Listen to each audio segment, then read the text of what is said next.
എടുത്താൽ ഇനി ശവ്വാലിയാണെങ്കിലോ കുഴപ്പമില്ല, അതിൽ ബർക്കത്തും ഞാമത്തും ഐശ്വര്യവും സന്തോഷവും ഒക്കെ തന്നെയാണ്. കുറത്തി പറയുന്ന കേട്ടിട്ടില്ലേ? ഒക്കെ ഒരേ വേടുകളാ. എല്ലാവരും പരീക്ഷ പറയും നല്ല കൈയാണല്ലോ, നല്ല സൗഭാഗ്യമുണ്ടല്ലോ, അവസാനം മരണം തന്നെയാണല്ലോ, ഇങ്ങനെയൊക്കെ പറഞ്ഞിട്ട് ഇങ്ങനെ ഒരേന്നിങ്ങനെ പറയുന്നത് കേട്ടിട്ടില്ലേ? അപ്പൊ ഇവര് പച്ചിണമാസത്തിനൊക്കെ ബർക്കത്താണ്, പച്ചിണമാസമൊക്കെ ധനമുള്ള മാസമാണ്, പച്ചിണമാസമൊക്കെ സുഖമായ ജീവിതമാണ്. ഒരു 4 വേർഡ് പഠിച്ചു വെച്ചിരിക്കുകയാണ്: ഐശ്വര്യം, ഞാമത്ത്, ബറക്കത്ത്, റഹ്മത്ത്. അത് ഏതാണ്ട് കുറച്ച് മാസങ്ങൾക്കൊക്കെയുണ്ട്. അതേ അവസരത്തിൽ റമദാനിലാണെങ്കിൽ ആ പുര തീ കൊണ്ട് കരിഞ്ഞു പോകുന്നതാണ്.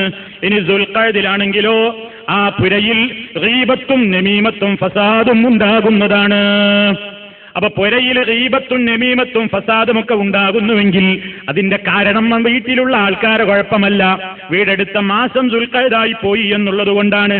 ഇനി ദുൽഹജ്ജിലാണെങ്കിലോ ആ പുരയിൽ താമസിക്കുന്നവർ സന്തോഷത്തിൽ മുഴുകുന്നതാണ്. അപ്പൊ മാസങ്ങളുടെ കാര്യമായി പറഞ്ഞത്. ഇനി ദിവസവും നോക്കാനുണ്ട്. ഞായറാഴ്ച പുര എടുത്താൽ ശൈത്താൻ കാവലാകും. നിങ്ങളെ വീട്ടിലെ കാവൽക്കാരൻ പിന്നെ ഹാരിസ് ശൈത്താനായിരിക്കും. തിങ്കളാഴ്ച പുരയെടുത്താൽ ബർക്കത്തും മക്കളും ഉണ്ടാകും. ചൊവ്വാഴ്ച പുരയെടുത്താൽ നമ്മൾ വിചാരിക്കും ചൊവ്വാദോഷമാണോ പറയുന്നതെന്ന്. അല്ല, ചൊവ്വാഴ്ച പുരയെടുത്താൽ വിരുന്നും സ്വതക്കയും കൊടുക്കും. അപ്പൊ നല്ല വിരുന്നുകാരുണ്ടാകും ചൊവ്വാഴ്ച പുരയെടുത്ത പുരയിലെ. അതുമാത്ര സ്വതക്കൊക്കെ നല്ലോണം കൊടുക്കും. ബുധനാഴ്ച പുരയെടുത്താൽ നലവ് ഉടയവരാകും, നന്മയുടയവരാകും. വ്യാഴാഴ്ച പുരയെടുത്താൽ അറിവും ബഹുമാനവും ഉണ്ടാകും. വെള്ളിയാഴ്ച പുരയെടുത്താൽ മുതലും സന്തോഷവും ഉണ്ടാകും. ശനിയാഴ്ച പുരയെടുത്താൽ അത് ഒരിക്കലും ഫലം ചെയ്യുകയില്ല. അപ്പോ ഭീകരമായ ദിവസങ്ങളുമായി ഭീകരമായ മാസങ്ങളുമായി. ഇതാണ് മസാലിഉൻ നുജൂം അഥവാ നുജൂമിന്റെ കണക്ക്. അൽ മുഅല്ലിഫ് പി കെ അബ്ദുറഹ്മാൻ മുസ്ലിയാർ എല്ലാവരെയും കണ്ടിപ്പോ മുവഹിദ എഴുതൂലല്ലോ, പിന്നെ ഇപ്പൊ പറയേണ്ടതുമില്ല. അപ്പൊ നോക്കൂ, നിങ്ങൾ ഒരാളുടെ വീടെടുക്കുമ്പോ ഇങ്ങനെ കുറെ ആളുകളുണ്ട് വരാൻ. വീടെടുക്കാൻ പോകുമ്പോൾ ആദ്യം പള്ളിക്കല മോലയിലോട് പോയിട്ട് ചോദിക്കണം, ഞാനൊരു വീടെടുക്കാൻ പോകുന്നുണ്ട്, എന്താ? അപ്പൊ മൂപ്പരിങ്ങനെ കലണ്ടറുകൾ നോക്കുക, നഹ്സുകൾ അറബി പഞ്ചാംഗത്തിൽ നോക്കുകയാണ്, നഹ്സുകൾ. ഇപ്പൊ അറബി പഞ്ചാംഗം എടുത്തുപോയി, അതിന് പകരം കാരന്തൂര് മർക്കസിലെയും അതേപോലെ തന്നെ മറ്റേ ഈ ഒരു മുട്ടിപ്പടിയിലെ ഒരാൾ ദൈവത്തിന്റെ സലാത്തുണ്ടല്ലോ മജ്ലിസ്, അവിടുത്തെ ഒരു കലണ്ടർ ഉണ്ട്. അവിടൊക്കെയുള്ള കലണ്ടറുകൾ എടുത്തു നോക്കിയാൽ അതിലൊക്കെ ഉണ്ട് നഹ്സാണ്. എല്ലാ ബുധനാഴ്ചയും ഒടുക്കത്തെ ബുധനാഴ്ച നഹ്സാണ്. ആദരവായ നബിക്ക് പനി തുടങ്ങിയ ദിവസമാണെന്നാണ്. ഒരു സഫറിൽ അവസാനത്തെ ബുധനിലാണ് നബി സല്ലല്ലാഹു അലൈഹി വസല്ലമിന് പനി തുടങ്ങിയത്. ആ പനി തുടങ്ങിയിട്ട് പിന്നെ റബീഉൽ അവ്വലിൽ നബി സല്ലല്ലാഹു അലൈഹി വസല്ലം വഫാത്തായി പോവുകയാണ് ചെയ്തത്. അതുകൊണ്ട് എല്ലാ അറബി മാസത്തിലെയും ഒടുക്കത്തെ ബുധൻ നഹ്സാണ് എന്ന് ഈ ഇബ്ലീസുകൾ എഴുതി വെച്ചിട്ടുണ്ട്. അങ്ങനെ തന്നെയാണ് ഈ സമൂഹത്തെ അവരിപ്പോഴും പഠിപ്പിച്ചു കൊണ്ടിരിക്കുന്നത്. അള്ളാഹു കാത്തുരക്ഷിക്കുമാറാകട്ടെ, നല്ല ബുദ്ധി എല്ലാവർക്കും പ്രദാനം ചെയ്യട്ടെ എന്ന് നമ്മൾ ദുആ ചെയ്യുക. അപ്പൊ സഹോദരങ്ങളെ, ഒരു വീടെടുക്കുമ്പോ അതിന്റെ തുടക്കത്തിൽ ഈ കട്ടിലപ്പടിയിൽ സ്വർണം വെക്കലും നാളികേരം ഉടച്ചൊഴിക്കലും കോഴിമുട്ട ഒഴിക്കലും അതുപോലെ തന്നെ മറ്റു ചില പ്രത്യേകമായ ചടങ്ങുകളും കാര്യങ്ങളൊക്കെ ചെയ്യലും ഇതൊന്നും നബി സല്ലല്ലാഹു അലൈഹി വസല്ലം പഠിപ്പിച്ചതല്ല. മനുഷ്യനെ ചൂഷണം ചെയ്യാൻ വേണ്ടി ജ്യോത്സ്യന്മാരും കണക്കന്മാരും എന്ന് പറയുന്നത് മാപ്പിളമാരിലുമുണ്ട്, ഹിന്ദുക്കളിലുമുണ്ട്, ക്രിസ്ത്യാനികളിലുമുണ്ട്. ഓരോ വിഭാഗത്തിലും ഈ രൂപത്തിലുള്ള ദുശ്ശകുനത്തിന്റെ പേരും പറഞ്ഞുകൊണ്ട് ആളുകളെ പറ്റിക്കുന്ന കക്ഷികളുണ്ട്. ഒരു മുസ്ലിം അവന്റെ വീടെടുക്കുമ്പോ ഇത് പടച്ച തമ്പുരാനിൽ ഏൽപ്പിച്ചിട്ടാണ് അവൻ പണി തുടങ്ങേണ്ടത്. തവക്കൽതു അലല്ലാഹ്, ഞാനിതാ അള്ളാഹുവിൽ ഏൽപ്പിച്ചിരിക്കുന്നു എന്ന് പറഞ്ഞുകൊണ്ട് അവൻ അനുവദിക്കപ്പെട്ട ഇസ്ലാമികമായ നിയമങ്ങളോടുകൂടി അവൻ പണിയാരംഭിക്കുക. എന്നിട്ടോ ഇനി ആ പണി നിർമ്മാണം നടന്നുകൊണ്ടിരിക്കുമ്പോ കാവൽ നൽകേണ്ടത് ആരാണെന്നാ വിശ്വസിക്കേണ്ടത്? അള്ളാഹുവാണ് കാവൽ നൽകേണ്ടത്. നേരെ മറിച്ച് വീടിന്റെ തുടക്കം അങ്ങ് പണി നടക്കുമ്പോ അതിങ്ങനെ മറച്ചു കെട്ടിയിട്ട് ആ മറയുടെ ഭാഗത്ത് ഒരു പേക്കോലമുണ്ടാക്കി നിർത്തിയിട്ട് പറയുന്നു, കരിങ്കണ്ണാ നോക്കിക്കോ, എന്റെ പൊര നോക്കിക്കോ കരിങ്കണ്ണ എന്ന് പറഞ്ഞുകൊണ്ട് ഒരു പാനിയിൽ അല്ലെങ്കിൽ ഒരു മൺകലത്തിൽ ചുണ്ണാമ്പ് കൊണ്ട് കണ്ണും കാതും നാക്കും മൂക്കും ഒക്കെ വരച്ചുണ്ടാക്കിയിട്ട് അതേപോലെ തന്നെ പഴയ ഡ്രസ്സ് കൊണ്ടൊരു കയ്യും കാലും ഒക്കെ തുളച്ചുണ്ടാക്കി വൈക്കോലും നിറച്ചിട്ട് ഒരു പേക്കോലത്തെ നാട്ടി നിർത്തിയിട്ട് കരിങ്കണ്ണ നോക്ക് എന്ന് പറയുന്ന മുസ്ലിമീങ്ങളില്ലേ? ഹിന്ദുക്കളെ കാര്യം അവിടെ ഇരിക്കട്ടെ, മറ്റു മതസ്ഥരുടെ കാര്യമല്ല ഞാൻ പറയുന്നത്. ഓരോ നിസ്കാരം കഴിഞ്ഞാലും അഷ്റഫുൽ ഖൽഖ് സല്ലല്ലാഹു അലൈഹി വസല്ലം നമ്മളോട് പറഞ്ഞില്ലേ, നിങ്ങൾ ഒരിക്കലും പറയാതെ പോകരുത്, അല്ലാഹുമ്മ ലാ മാനിഅ ലിമാ അഅ്തൈത വലാ മുഅ്തിയ ലിമാ മനഅ്ത വലാ യൻഫഉൽ ജദ്ദി മിൻകൽ ജദ്ദ്. പടച്ച തമ്പുരാനെ, അല്ലാഹുവേ, നീ കൊടുത്തതിനെ തടയുന്നവരില്ല, നീ തടഞ്ഞതിനെ കൊടുക്കുന്നവരുമില്ല എന്ന് വിശ്വസിക്കുന്ന ഒരു മുസ്ലിം ഇതെങ്ങനെ ചെയ്യും അവന്റെ ഭവന നിർമ്മാണത്തിന്റെ ഘട്ടത്തിൽ? അതുകൊണ്ട് ഇത്തരത്തിലുള്ള അന്ധവിശ്വാസങ്ങളിൽ നിന്ന് മാറി നിൽക്കണം. അപ്പൊ ഒരു മുസ്ലിമിന്റെ വീടാണ്, ഇസ്ലാമിക ഭവനമാണ് ഉയരാൻ പോകുന്നത്. അതുകൊണ്ട് അതിന്റെ അടിത്തറയിൽ തന്നെ ശിർക്ക്, ബിദ്അത്ത്, ഖുറാഫാത്ത്, അന്ധവിശ്വാസങ്ങളിൽ നിന്ന് മുക്തമായ നിലക്കാണ് അവൻ പണിയാരംഭിക്കേണ്ടത്. ഇനി ശ്രദ്ധിക്കേണ്ടത് എന്താണെന്നോ, ആവശ്യത്തിനനുസരിച്ചുള്ള സൗകര്യങ്ങൾ മാത്രമാണ് ഒരു വീട്ടിൽ നമ്മൾ ഏർപ്പെടുത്തേണ്ടത്. ഇന്ന് അങ്ങനെയാണോ സഹോദരന്മാരെ? ഇന്ന് ഞാനോ നിങ്ങളോ ഒരു വീടുണ്ടാക്കുന്നുവെങ്കിൽ നമ്മൾ ചിന്തിക്കുന്നത് എന്താ? എന്റെ ആവശ്യമല്ല ഞാൻ നോക്കുന്നത് ഞാനൊരു പ്ലാന് വരച്ചിട്ട് ചിലപ്പോ എന്റെ വീട് നിർമ്മാണം കഴിഞ്ഞ് പൂർത്തിയാകുമ്പോൾ ഞാൻ വിചാരിച്ച വീടല്ല പൂർത്തിയായത്, നാട്ടുകാർ വിചാരിച്ച വീടാണ്. കാരണം എന്താ? ഓരോ പണി ഇങ്ങനെ നടക്കുമ്പോൾ അഭിപ്രായക്കാരിങ്ങനെ വരും. ഒരാളിങ്ങനെ അധികം വെറുതെ അയാളിങ്ങനെ പോവാണ്, അപ്പൊ അയാളിങ്ങനെ ഒരു വീട് നിർമ്മാണം കണ്ട് അയാളിങ്ങനെ വന്ന് ഇവരൊക്കെ കൈയും കൊടുത്തിട്ട്, ഇത് ഇങ്ങനെയാണില്ലേ, ഒരു 2 റൂം ഉണ്ടായിക്കോട്ടെ, അത് ഇത്ര വീതി പോരാ, മറ്റേയും കൂടി ഉണ്ടായിക്കോട്ടെ, അവിടെ ഒരു ഷോ വാൾ ഉണ്ടായിക്കോട്ടെ, ഇവിടെ ഒരു ഷോ ഡോർ ഉണ്ടായിക്കോട്ടെ, ഇവിടെ ഒരു ഷോ കേസ് കുറച്ചും കൂടെ ഭംഗിയാവും എന്നിങ്ങനെ പറഞ്ഞിട്ട് അഭിപ്രായം പറയുന്നവന് പറഞ്ഞാൽ പോരെ, കാശ് ചെലവാക്കുന്ന നമ്മളല്ലേ? ചിന്തിക്കാറുണ്ടോ നമ്മൾ? പ്രവാസികളായ നമ്മുടെ പണത്തിന്റെ 90% നാം കടബാധിതരായി മാറുന്നത്, നാം ഏറ്റവും കൂടുതൽ വിഷമിക്കേണ്ടി വരുന്നത്, കഷ്ടപ്പെടുന്നത്, ബ്ലേഡുകാരുടെ മടിത്തട്ടിൽ നമ്മുടെ തലവെച്ച് കൊടുക്കേണ്ടി വരുന്നത്, ബാങ്കിൽ നിന്ന് ലോൺ എടുത്തുകൊണ്ട് മുടിഞ്ഞു പോകേണ്ടി വരുന്നത്, പലിശയുടെ പേരിൽ നമ്മൾ ഏറ്റവും കൂടുതൽ ഭീഷണി നേരിടേണ്ടി വരുന്നത് പലപ്പോഴും വീടെടുക്കുന്ന കാര്യത്തിൽ നമ്മുടെ പൊങ്ങച്ചം കൊണ്ടല്ലേ? ആവശ്യത്തിനുള്ള വീടായെടുക്കേണ്ടത്. ആവശ്യം ആരാ തീരുമാനിക്കേണ്ടത്? എന്റെ അയൽക്കാരനാണോ? എന്റെ നാട്ടുകാരനാണോ? എന്റെ ചങ്ങാതിയാണോ? എന്റെ ആവശ്യം തീരുമാനിക്കേണ്ടത് ഞാനാണ്. മടിശീല നോക്കിയിട്ടാണോ? അല്ല. മടിശീല നല്ല കനുള്ള ആളാ, വലിയ മുതലാളിയാന്ന് വിചാരിച്ച് ഇഷ്ടം പോലെ എടുക്കാന്നുണ്ടോ? ചിലർ പറയും കപ്പാസിറ്റി അനുസരിച്ച് ഇട്ടാ മതി. അല്ല, ഒട്ടത്തരാണാ പറയുന്നത്. കപ്പാസിറ്റി അനുസരിച്ചല്ല നോക്കേണ്ടത്. കപ്പാസിറ്റി നോക്കണം, പക്ഷേ ഒരുപാട് കപ്പാസിറ്റി ഉള്ള ആളാണെങ്കിലോ അയാൾ ഒരുപാട് വീടെടുക്കാൻ എന്നാണോ? അല്ല. അപ്പൊ കപ്പാസിറ്റിയും നോക്കണം. കടം വാങ്ങിയിട്ട് നീ വീടെടുക്കണ്ട, അതോടൊപ്പം നിന്റെ ആവശ്യത്തിനുള്ള വീടെടുത്തോ. വീട് എന്ന് പറയുന്നത് താമസിക്കാനുള്ളതാണ്, അത് സമാധാനത്തിന്റെ കേന്ദ്രമാണ്. ഞാൻ നിങ്ങളെ തുടക്കത്തിലേ കേൾപ്പിച്ചില്ലേ ഒരായത്തിന്റെ ശകലം, വല്ലാഹു ജഅല ലക്കും മിൻ ബുയൂതികും സകനാ, നിങ്ങൾക്ക് വിശ്രമവും ശാന്തിയും സമാധാനവും പകരാനുള്ളതാണ് വീട്. വീട് ആ നിലക്കാണ്. തങ്ങൾക്ക് എത്ര ആവശ്യമുള്ള റൂമുകൾ, എത്ര സ്ഥലം വേണം, അതിന് പരിമിതമായ നിലക്ക് അതിനെക്കുറിച്ച് ആലോചിച്ച് പ്ലാൻ ചെയ്തുകൊണ്ട് തയ്യാറാക്കണം. ആ നിലക്കേ വീടെടുക്കേണ്ടതുള്ളൂ. ഇന്ന് പലപ്പോഴും എന്താ ചിന്തിക്കുന്നത്? പൊങ്ങച്ചം. വിശുദ്ധ ഖുർആൻ പറഞ്ഞില്ലേ, അൽഹാകുമുത് തകാസുർ, പരസ്പരമുള്ള പെരുമരടിക്കൽ നിങ്ങളെ അശ്രദ്ധമാക്കി കളഞ്ഞിരിക്കുന്നു. ഞാൻ നോക്കുന്നത് ആ നാട്ടിലുള്ള മറ്റ് വീടുകളെക്കാൾ ഗംഭീര വീട് എന്റേതാവണം. വലിയ മുതലാളിയാണെങ്കിൽ അങ്ങനെയാ ചിന്തിക്കുന്നത്. ഇനി ഇടത്തരം മുതലാളിയാണെങ്കിൽ ഗൾഫിൽ പോയിട്ട് അധികകാലമായിട്ടില്ലെങ്കിൽ അയാൾ ചിന്തിക്കുന്നത് എന്താ? എന്റെ 4 വീട് അപ്പുറത്തുള്ള വീടിനേക്കാൾ ഗംഭീരം എന്റെ വീടാവണം. അപ്പൊ അങ്ങനെ ഓരോരുത്തരും നോക്കുന്നത് സൗകര്യമല്ല, മറ്റുള്ളവന്റെ വീടാണ് നോക്കുന്നത്. അവന്റെ വീടിനേക്കാൾ എന്തുകൊണ്ടും മികച്ച വീടാവണം. അതിങ്ങനെ നോക്കിയിട്ട് പറയണം, ആരുടെ വീട്? അത് ഹുസൈൻ സലഫിയുടെ വീടാണ്. ഓ, വലിയ ഗമയായി. അത്ര നല്ല സൗകര്യമുള്ള ഒരു വീട് പരിസരത്തൊന്നുമില്ല. ആ നിലക്ക് ഇങ്ങനെ നോക്കിയിട്ട് ഓരോരുത്തരും എന്റെ വീട് നോക്കിയിട്ട് ഇങ്ങനെ അന്തം വിടണം. ഞാൻ ചിന്തിക്കേണ്, ഓരോരുത്തരും എന്റെ വീട് ഇങ്ങനെ നോക്കിയിട്ട് ബസ്സിൽ പോവുകയാണെങ്കിലും കാറിൽ പോവുകയാണെങ്കിലും ബൈക്കിൽ പോവുകയാണെങ്കിലും കാൽനടക്കാരനാണെങ്കിലും എന്റെ വീട്ടിന്റെ മുമ്പറത്തെത്തിയാലാ ഇതാരതായി വീട് എന്നൊന്ന് ചോദിക്കാൻ മാത്രം പ്രത്യേകമായ ഹാവഭാവങ്ങളിലൂടെ രൂപഭംഗിയിൽ ആ നിലക്ക് വർണ്ണാഭമായ നിലക്ക് എടുക്കണം എന്ന് ചിന്തിച്ചുകൊണ്ട് ദൂർത്തടിക്കുകയാണ് മുസ്ലിം സമുദായം.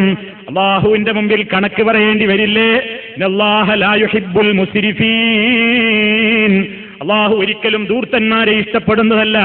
ഇന്നൽ മുബസ്സിരീന കാനൂ ഇഖ്വാന ശയാത്തീൻ.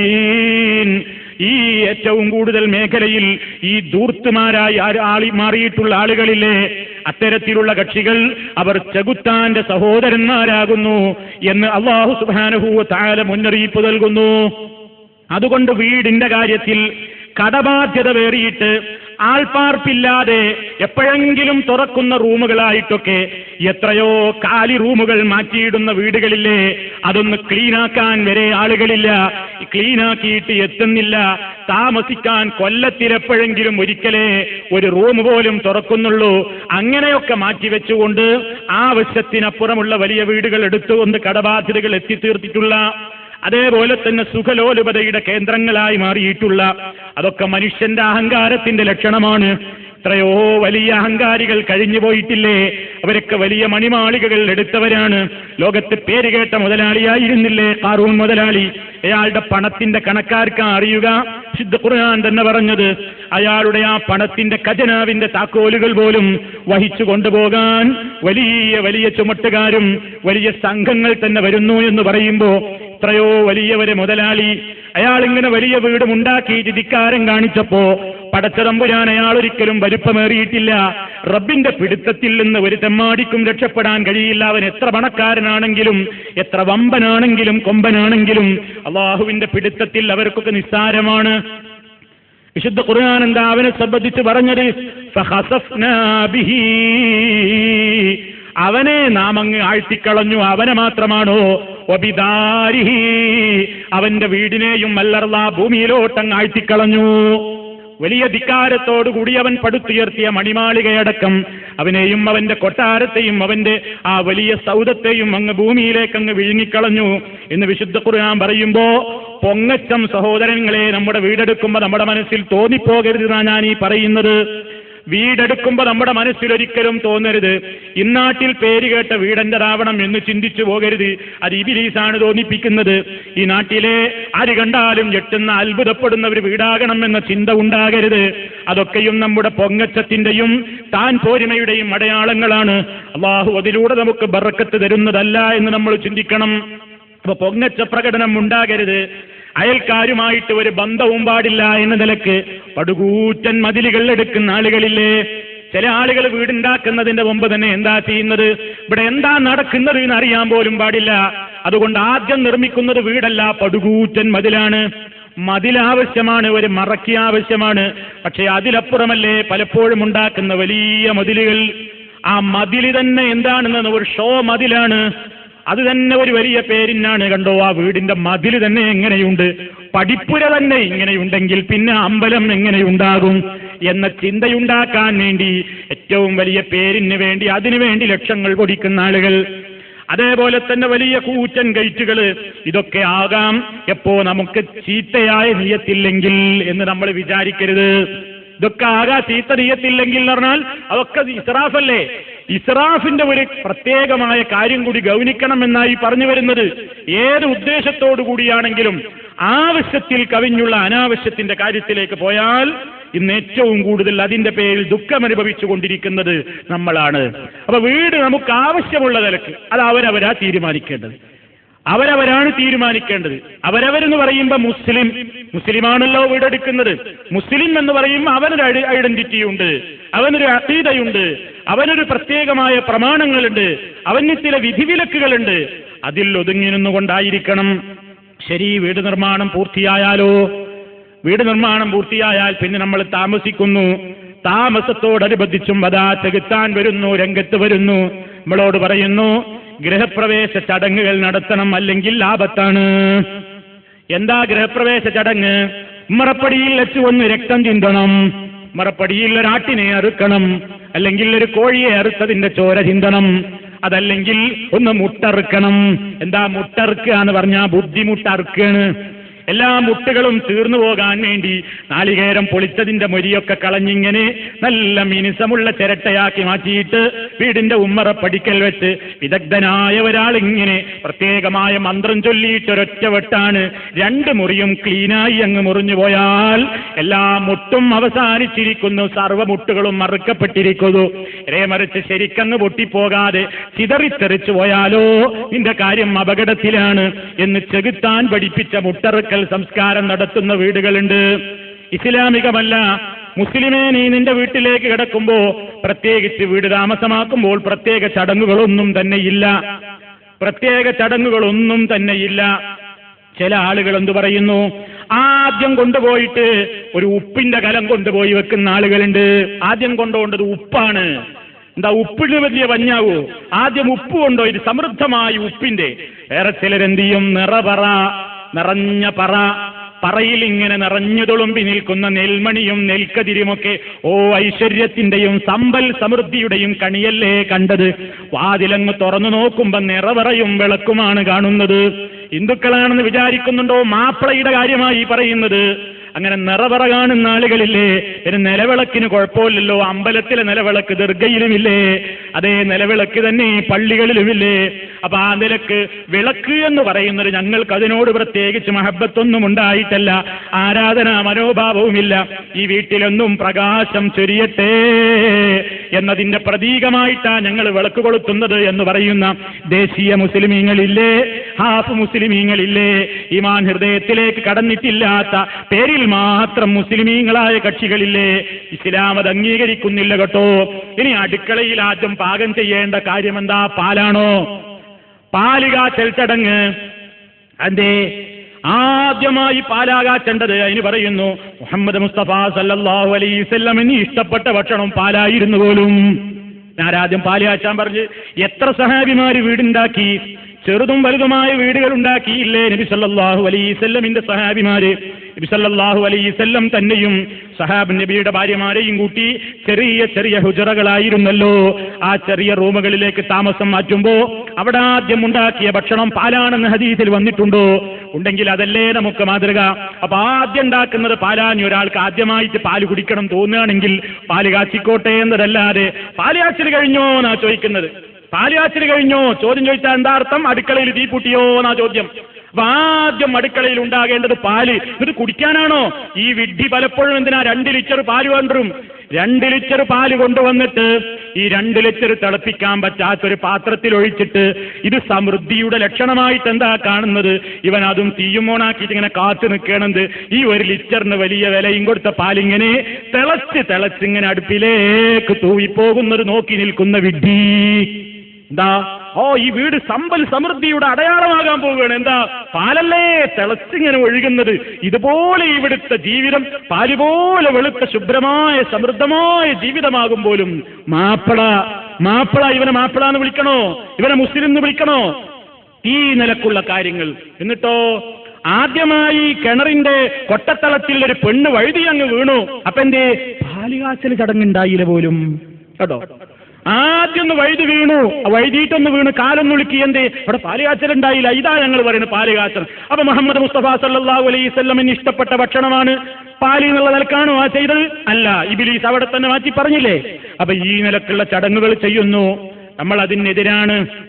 അങ്ങനെ ഒരു പ്രത്യേക ചടങ്ങില്ല. ഇനി കേറിയിട്ട് എന്ത് ചെയ്യാണ്? വീടിന്റെ 4 മൂലയിലും പോയിട്ട് ബാങ്ക് വിളിക്കുന്ന ചടങ്ങ്. എന്തേ? ബാങ്ക് കേട്ടാ ശൈത്താനോടും എന്ന് നബി സല്ലല്ലാഹു അലൈഹി വസല്ലം പറഞ്ഞിട്ടുണ്ട്.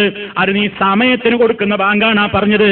അതല്ലാതെ നീ വീട് കൂടിയിരിക്കുമ്പോ പോയിട്ട് കിഴക്കേ മൂലയിലൊരു ബാങ്ക്, വടക്കേ മൂലയിലൊരു ബാങ്ക്, പടിഞ്ഞാറേ മൂലയിലൊരു ബാങ്ക്, തെക്കേ മൂലയിലൊരു ബാങ്ക്, അങ്ങനെ 4 ബാങ്ക് കൊടുത്ത് 4 ഭാഗത്തുള്ള ശൈത്താൻ ആട്ടിപ്പായിച്ചു എന്നാണോ?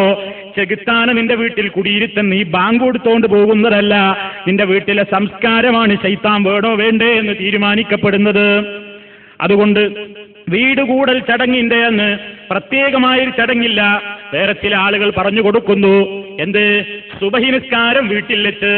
അത് ഇബ്ലീസ് പറഞ്ഞതാണ്. അല്ലാഹു സുബ്ഹാനഹു വ തആല ഒരൊറ്റ വഖത്തും ഫർദ് നമസ്കാരം വീട്ടിൽ വെച്ച് നിർവഹിച്ചോളാൻ നമ്മളോട് പറഞ്ഞിട്ടില്ല. മറിച്ച് അതാ പള്ളിയിൽ നിന്ന് സുബഹിക്കും വിളിക്കുന്നില്ലേ? ഹയ്യ അലസ് സലാഹ്, ഹയ്യ അലൽ ഫലാഹ്, വിജയത്തിലേക്ക് വന്നോളൂ സഹോദരാ, അതേപോലെ തന്നെ നിസ്കരിക്കാൻ വന്നോ സഹോദരാ എന്നിങ്ങനെ വിളിക്കുമ്പോ ഞാൻ പള്ളിക്കല മുസ്ലിയാരോടും കുട്ടികളോടും പോയിട്ട് പറയാണ്, നിങ്ങളൊന്നും പള്ളിയിൽ നിസ്കരിക്കണ്ട, ഇന്ന് എന്റെ പുരയിൽ കൂടുന്ന ചടങ്ങാണ്, ഇന്ന് നിങ്ങളൊക്കെ വീട്ടിൽ നിന്ന് നിസ്കരിക്കണം. അള്ള വിളിക്കുന്നു പള്ളിയിലേക്ക്, ഈ വിഡ്ഢി വിളിക്കുന്നു അവന്റെ വീട്ടിലേക്ക്. ഇത് ഇസ്ലാമികമാണോ? ചിന്തിച്ചോളൂ സഹോദരന്മാരെ. അപ്പോ ഫർള് നിസ്കാരം വീട്ടിൽ വെച്ച് തുടങ്ങിയിട്ട് സുബഹി അവിടെ വെച്ച് ജമാഅത്ത്, പള്ളിയിലെ ജമാഅത്ത് മാറ്റിയിട്ട് ഇവിടെ വെച്ച് സുബഹി നിസ്കരിക്കുന്നവര് ചടങ്ങ്, അത് ഗൃഹപ്രവേശം എന്ന് പറഞ്ഞുകൊണ്ടുള്ളൊരു ചടങ്ങായി. അത് മുസ്ലിമീങ്ങൾ മനസ്സിലാക്കപ്പെടേണ്ടതില്ലാത്തതാണ്. ഏത് നിങ്ങൾ ചിന്തിച്ചു നോക്കൂ. പിന്നെ ഒരു ഭാഗം ചെയ്യുന്നു, അവിടെ റാത്തീബ് ചൊല്ലുന്നു, മൗലീദ് ഓതിക്കൊണ്ട് തുടങ്ങുന്നു, കുത്തുബിയത്ത് കൊണ്ട് ഉദ്ഘാടനം നടത്തുന്നു. അതൊക്കെ പടച്ച തമ്പുരാനോടുള്ള നന്ദികേടല്ലേ? ആ വീടിന്റെ നിർമ്മാണം പൂർത്തിയാക്കുന്നതിൽ ആർക്കാ പങ്കുള്ളത്? ഫബാബിക്കും മിൻ നിഅമത്തിൻ ഫമിനല്ലാഹ്. നിങ്ങൾക്ക് എന്ത് തന്നെ അനുഗ്രഹങ്ങൾ കൈവന്നിട്ടുണ്ടെങ്കിലും, എന്ത് തന്നെ നിഅമത്തുകൾ നിങ്ങൾക്ക് ലഭിച്ചിട്ടുണ്ടെങ്കിലും ഫമിനല്ലാഹ്, അത് അല്ലാഹുവിങ്കൽ നിന്ന് മാത്രമാണ് എന്ന് പഠിപ്പിച്ചതല്ലേ പരിശുദ്ധ ഖുർആൻ? അത് വായിച്ചവനല്ലേ മുസ്ലിം? അത് അരക്കിട്ടുറപ്പിക്കപ്പെട്ട ഹൃദയത്തിന്റെ ഉടമയായിരിക്കണ്ടേ മുസ്ലിം? അതുകൊണ്ട് തന്നെ അല്ലാഹു അല്ലാത്തവരെ വിളിച്ച് പ്രാർത്ഥിക്കുന്ന ഖുതുബിയത്തിന്റെ വരികൾ പാടിക്കൊണ്ട് ഉദ്ഘാടനം നടത്തപ്പെടുന്ന വീട് അത് ചെകുത്താന്റെ താവളമാകാൻ പോകുന്ന വീടാണ്. അതുകൊണ്ട് സഹോദരന്മാരെ, പടച്ച തമ്പുരാൻ ചെയ്തെന്ന നിഅമത്തിന് ശുക്ർ രേഖപ്പെടുത്തേണ്ട ആ സന്ദർഭത്തിൽ അല്ലാഹു ഏറ്റവും കൂടുതൽ കഠിനമായി വെറുത്തിട്ടുള്ള ശിർക്കിന്റെയും ബിദ്അത്തിന്റെയും അന്ധവിശ്വാസങ്ങളുടെയും ഈരടികൾ പാടിക്കൊണ്ടും ആ രൂപത്തിലുള്ള ചടങ്ങുകൾ നിർവഹിച്ചുകൊണ്ടും മുസ്ലിം അവന്റെ വീട് നിർമ്മാണത്തിന്റെ തുടക്കം മുതൽ അതേപോലെ തന്നെ നിർമ്മാണം പൂർത്തിയായി കഴിഞ്ഞാൽ താമസത്തിന്റെ ദിവസത്തിലോ മറ്റു ദിവസങ്ങളിലോ ഒന്നും തന്നെയും അവൻ ചെയ്യരുത്. പിന്നെ നബി സല്ലല്ലാഹു അലൈഹി വസല്ലം പറഞ്ഞൊരു വിഷയമുണ്ട്, ബൂരിക്കലി ഉമ്മത്തി ഫീ ബുകൂരിഹാ. എല്ലാ ദിവസത്തിന്റെയും പ്രഭാത സമയം എന്റെ ഉമ്മത്തിന് ബറക്കത്ത് ചെയ്യപ്പെടുന്ന അവസരമാണ്. അപ്പൊ പ്രഭാതം നല്ലതായൊരവസരമാണ്. അതേ ദിവസവും നമുക്ക് പ്രഭാത സമയത്ത് നമുക്ക് നമ്മുടെ വീട്ടിലേക്ക് അങ്ങ് പ്രവേശിക്കാം, അത് നല്ലതാണ്, അതിലാർക്കും തർക്കമില്ല. പക്ഷേ സുബഹി നിസ്കാരം അവിടെ വെച്ച് എന്നതല്ല. സുന്നത്ത് നിസ്കാരങ്ങൾ വീട്ടിൽ വെച്ച് നിർവഹിച്ചോളൂ. അത് വീടിന്റെ ഉദ്ഘാടനത്തോടനുബന്ധിച്ചൊരു സുന്നത്ത് നിസ്കാരം എന്ന നിലക്കുമല്ല. എല്ലാ സുന്നത്ത് നിസ്കാരങ്ങളും വീട്ടിൽ വെച്ച്, അഥവാ ഫർള് നമസ്കാരങ്ങളുടെ മുമ്പും ശേഷവുമൊക്കെയുള്ള റവാത്തിബ് സുന്നത്തുകളില്ലേ, അതേപോലെ തന്നെ രാത്രിയിൽ നിർവഹിക്കുന്ന ഖിയാമുൽ ലൈലില്ലേ, വിത്ർ പോലെയുള്ളതൊക്കെ, അതൊക്കെയും നമുക്ക് നമ്മുടെ വീട്ടിൽ വെച്ച് നിർവഹിക്കുന്നതാണ് ഏറ്റവും നല്ലത്. പിന്നെ ചില ആളുകൾ എന്തു ചെയ്യുന്നു, വലിയ ഗിഫ്റ്റുകൾ സ്വീകരിക്കാൻ വേണ്ടി പ്രത്യേകമായ ക്ഷണക്കത്തുകൾ അടിച്ചിറക്കുന്ന ആളുകളുണ്ട്. ഇന്നെന്റെ പുരയിൽ കൂടൽ ചടങ്ങാണ്, എന്താ അതിന്റെ ഉദ്ദേശം? ഗിഫ്റ്റുമായി വരിക എന്നാണ്. അപ്പൊ ഗിഫ്റ്റ് ചില ആൾക്കാർ ആദ്യം തന്നെ വരുന്നു, ഗിഫ്റ്റ് സ്വീകരിക്കപ്പെടുന്നതല്ല. അപ്പൊ അത് ആദ്യം തന്നെ ചിലപ്പോൾ എന്താ, കുറച്ച് ആരെങ്കിലും മറന്നിട്ടുണ്ടെങ്കിൽ ഇവനോട് കൊടുന്നോട്ടേച്ചിട്ടാ. ഗിഫ്റ്റ് വന്നാ പിന്നെ ഏതായാലും ആദ്യമായിട്ട് ഒരാൾ വീട്ടിലേക്ക് വന്നിട്ട് തന്നതല്ലേ, എങ്ങനെ മടക്കുക എന്നുള്ള അതിനും ന്യായമുണ്ട്, ഏതിനുണ്ടല്ലോ ന്യായം. അപ്പൊ എന്തായിരുന്നാലും നമ്മളൊരാൾക്ക് ഹദിയ കൊടുക്കുകയാണെങ്കിൽ തകരാറൊന്നുമില്ല. പക്ഷെ ഹദിയ കൊടുക്കുമ്പോൾ ഇന്ന് പലപ്പോഴും എന്താ, ഞാനൊരാളെ പുരയിക്കൂടലിനൊരു ഫാന് വാങ്ങിച്ചു കൊടുത്തു, അപ്പോ ഒരു 600-700 രൂപയുടെ ഫാനാ വാങ്ങിയത്. അപ്പൊ എന്റെ മനസ്സിലെ ചിന്ത എന്താ, എന്റെ വീട്ടിലെ വീട് കൂടുന്ന അവസരത്തിൽ ഒരു AC കിട്ടണം. ഇങ്ങനെ വലാ തംനുൻ തസ്തക്സിർ, വിശുദ്ധ ഖുർആൻ പറഞ്ഞില്ലേ, വലാ തംനുൻ, നീ ഒരാൾക്ക് ഔദാര്യം ചെയ്യരുത്, നീ ഒരാൾക്ക് ഉപകാരം ചെയ്യരുത്. ഈ ഒരു ഉദ്ദേശത്തോടുകൂടി തസ്തക്സിർ, അതിനേക്കാൾ കൂടുതൽ ഇങ്ങോട്ട് മോഹിച്ചിട്ട്. ഇത് ചൂണ്ടടുന്ന പരിപാടിയാ. ചെറിയ മത്സ്യത്തെ കോർക്കുക, വലുതിങ്ങോട്ട്, ചെറിയ മത്സ്യം ചെലവാക്കിയിട്ട് വലുതിങ്ങോട്ട് വാങ്ങാം. ആ നിലക്കൊക്കെയുണ്ട്. അതൊക്കെയും നമ്മൾ തീരുമാനിക്കണം. നമുക്ക് ഗിഫ്റ്റുകളുടെ പ്രവാഹം വേണോ, അതൊക്കെ സദുദ്ദേശത്തോടു കൂടിയാണോ അല്ലേ? അതൊക്കെ ഓരോ നാടുകളുടെയും നമ്മുടെയും കൊണ്ടുവരുന്നവരുടെയും ചരിത്രങ്ങളും താവഴികളും സ്ഥിതികളും നടപടിക്രമങ്ങളും ഒക്കെ അറിയാവുന്നവർക്ക് തീരുമാനിച്ചാലോചിച്ച് ചെയ്യാവുന്ന കാര്യങ്ങളാണ്. ഇനി സുഹൃത്തുക്കളെ, നമ്മളൊരു വീട്ടിലേക്ക് പ്രവേശിക്കുന്ന അവസരത്തിൽ ഏത് വീട്ടിലേക്ക് എപ്പോ കയറുകയാണെങ്കിലും അത് ഉദ്ഘാടന ദിവസം മാത്രമല്ല, അല്ലാഹുവിന്റെ നാമം ഉച്ചരിച്ചുകൊണ്ടേ വീട്ടിലേക്ക് കയറാവൂ. അത് നബി സല്ലല്ലാഹു അലൈഹി വസല്ലം പഠിപ്പിച്ചതാണ്. പ്രവാചകൻ പറയുന്നു, ഇദാ ദഖല റജുലു ബൈതഹു, ഒരാൾ തന്റെ വീട്ടിലേക്ക് പ്രവേശിക്കുന്നു, ഫദക്കറല്ലാഹ തആല ഇൻദ ദുഖൂലിഹി വഇൻദ തആമിഹി, അയാൾ അല്ലാഹുവിനെ ഓർത്തു, അഥവാ ബിസ്മി ചൊല്ലിക്കൊണ്ടാണ് വീട്ടിലേക്ക് കയറിയത്.